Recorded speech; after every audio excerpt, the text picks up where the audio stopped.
back in the scene.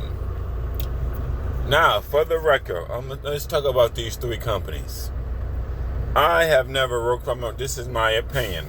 But listen to me. I think I got a good opinion. I have never worked for these three companies I'm going to talk about. For the record, open it up. But I've watched a lot of videos. I got a good point on all of them. Three of them: Prime, SFI, and Super Ego. First, let's talk about Prime. What they all, I think, similar. What they all kind of got in common. But me watching all the videos, I think Prime may oversaturate the market. They got more drivers than they have freight for, because you got some drivers. There's so many videos on Prime. I think the two most popular companies on YouTube is Prime and Swift. All got videos. But back on Prime. Prime, I believe, got more drivers than they got freight for. You got to remember, a company like Prime, or you got students coming in all the time. Like every 2 months, they got students. They got new drivers. Plus, they got existing drivers. So you got a built-in recruit system that's always flushing you with new drivers. Plus, you got current drivers. Do you have the freight to feed your current drivers? And do you have, in some areas, are you dry? Meaning some areas you don't got freight in. This is what I kind of think. This is what I think for kind of all companies. A lot of companies probably don't got freight everywhere. America is too big and too massive. But I believe freight, because you got some drivers eating, some drivers not. It's good for a carrier to got more than enough drivers. You know why? Because they can fit all their client needs.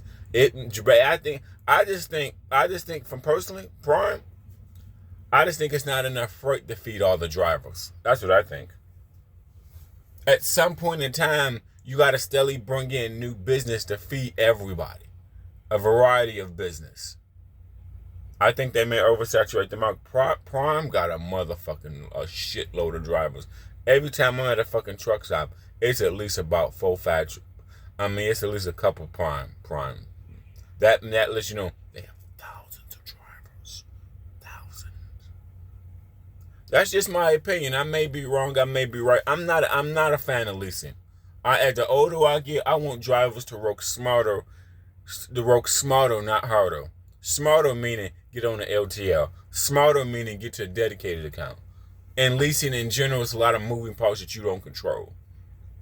I'm just sorry. In the leasing, there's so much shit that you don't control. I know some people eating whoop-de-whoop making. Don't look at that.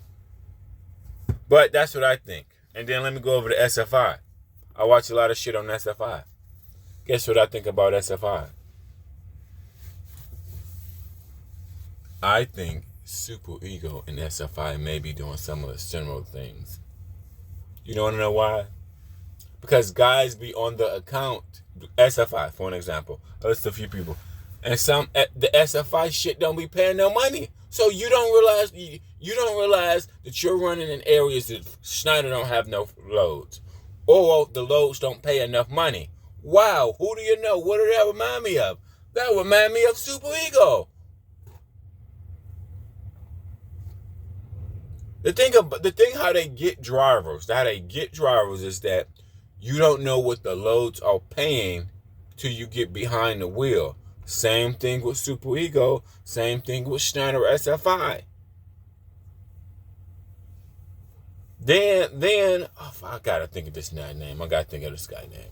I swear to God, I can't remember his name. It's just like he's a shorter, light-skinned guy. He had a shit ton of videos about SFI Schneider a while back, but now he's with F2O, and he said he made good money of 2,000 miles a week with F2F. Okay, I used to watch his shit on Prime. Not Prime, but Schneider SFI. And then what's the most important thing, drivers? The most important thing is having loads that pay, profitable. If you don't know how much the loads pays, or the loads flibber, or some areas they don't make any money, or if it's just all over the fucking place, but you don't figure that shit out till you are behind the seat. You don't figure that out till you behind the seat. So you spend weeks trying to work the system out. You spend probably weeks running, trying to figure the shit out. Pay up and down. See, and really, this is what I realized. If your pay is inconsistent, it's not worth it. I'm sorry. You better off on an old Dominican XPO, Walmart. You better off on a nice dedicated account. If your pay gonna fluctuate big time, it ain't worth it. It ain't worth it. It's not worth it. I swear to God, the smartest people in the trucking industry is people that work good dedicated accounts where you off 2 days a week and you still make good money. The good people in the LTO, the XPO, Old Dominican people that got them, because you're smarter I believe you're smarter when you work a radius. You're dumber when you go to all these different type of clients, and some areas are, and trucking in general, what they don't tell you, you want to work smarter, not harder. This is what I realized in life in general. People get used to struggling, and people get used to working hard and killing themselves. They feel like it's a badge of honor to kill myself and work the hardest I can. I think that's what people feel like in general. They feel like I want to work the hardest. And I'm going to struggle because that's what people are supposed to do in life. Struggle. I think that's the mindset of people. Nobody think, how can I work smarter? Not harder, work smarter. I have 5 years in the game. I have 10 years in the game.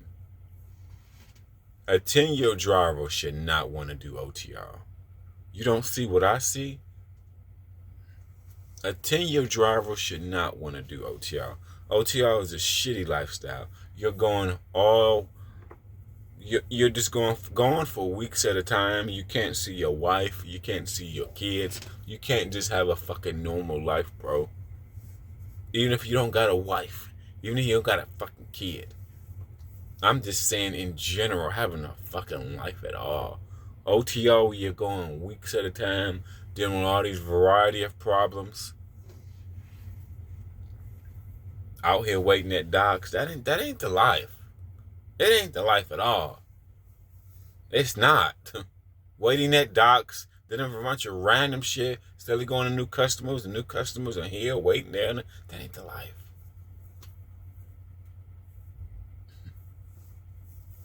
The smartest people in the trucking, they got not dealing with ups and downs of the paycheck. You gotta pay for a flat tire, truck breakdown. It's LTO people. And then people that's on a nice dedicated account. This is what I'm gonna say just for the record. Do not hate JB Hunt. Do not hate Swift. They have multiple dedicated accounts. I'm watching a guy video talking about, oh, guess what my pay was at JB Hunt? Guess what my pay was at Snyder? Nigga, what account was you on, stupid? Don't you realize they got so many different type of dedicated accounts? Snyder has a lot of different dedicated accounts. JB Hunt has probably hundreds of dedicated accounts. Swift, multiple dedicated accounts, but you want a dedicated account. Dedicated account structure change your life. It just does. It changes how you look at it changes how you look at trucking. You can hate trucking and just hate your life and think your life sucks. That I look like a dumb idiot, like how I hate OTR. But when you're on nice dedicated accounts where with structure, you do this, you do this, you do this. The structure, even though like your stores may change but it's like a structure. It's rapport, it's structure. You do this. You have a routine. OTR, you don't have a routine. It's all over the fucking place. You just all over the place. In my opinion, that's my opinion, and I'm sticking to it. Shit, man. Oh, I didn't talk about Super Ego. And like in my opinion, I think Super Ego though. I think Super Ego fluctuate the rates. I think from me listening to Schneider guys and listening to Super Ego guys, I think both of these guys fluctuate the rates. I think Super Ego fluctuate the rates. They really, meaning. They got the load underneath. Ask yourself this question too. Why would a company like Snyder run cheap freight? Why would any mega carrier run cheap freight? Remember, mega carriers have have a lot of costs, whether you're a Schneider, whether you're a Warner, whether you're a Prime. Think about that. Who pays the driver? Who pays the mechanics? Who pays the mechanics? Who pays the DM? Where do they get the money to pay for DMs? Where do they get the money to pay for mechanics? Where do they get all this money from? Where was the revenue coming in? What was the revenue coming in at for carriers? Any type of carrier, whether you're Super Ego, Schneider, Prime, where was the money coming in at? The money is coming in from two main sources. From the loads or from them becoming a broker. Brokering out loads. That's what I think. Now, I may be wrong. What the fuck do I know? I'm just a dumb truck driver. They gotta make, if you don't make money, you lose. But after you watch SFI, I'm just like, dude. It's sad because SFI, they get you in the lease. They get you in the lease. They get you to sign up, maybe put money down. They get you to do all that to find out that the loads don't pay shit. Or you may have one, like if you have 1 or 2 good weeks, that ain't shit. And then all your other weeks go back down. I mean, at minimum, if you're a lease driver, obviously you need to be making like 2 stacks a week. Male minimum is 2 stacks. If you're making $1,000 and you're a lease driver, shit. It's nowhere near enough. Company driver making $1,000 a week, good. But a lease driver, that you gotta buy tires. Nigga, you gotta do this, you gotta do that. No, you need to make 2 stacks a week. Maybe bring home $1,500, put $500 in case some shit happens. I'm just saying. Cause shit real happens. Okay? The one thing I learned, and I'm just a 3-year driver, is just that trucks break down like cars break down. The difference in between a truck and a car, you are driving this truck 50 hours. You are driving this truck 50 hours a week, or you're moving it. No matter how many miles you're getting on a truck, you are operating this thing 50 hours a week. It's just a matter of time before something breaks on it. It's just a matter of time. It's a matter of when and well. That's all that matters. Shit. That's all that matters. But after I watching, the smartest people you want to do 10-year, if you're a 5 or 10-year driver, you should want to be on a dedicated account. Now you can lease, don't get me wrong. What's the problem with leasing? What's the negative positive? It's people winning in leasing. It's people making 2-3 grand stacks. It's people being their own boss. They're making 2 stacks, 3 stacks a week. So that leads to everybody else want to jump in. Everybody else want to. You know what this is what I realized? I don't mind working for somebody. As long as I get my cut, I don't need to be my own boss. I don't give a fuck about that. I used to care. I don't give a fuck about that. Trucking comes with a cost. Trucking comes with regulations, and trucking comes with it's a lot of no. Probably, I'd rather work for XPO. Probably, I'd rather work for Old Dominican. Probably, I just rather be on a dedicated account. I want structure. That's all. You don't. I think in period you don't want OTR because there's no structure. You're all over the place. This, that. You just go places not knowing. You could drive in different areas. It's just no. I think drivers are smarter when they work regions. I think drivers are smarter when they work dedicated accounts. I think drivers are smarter when they work set lanes. You're dumber going all over the place. Loads cancel. You get the wrong pickup number.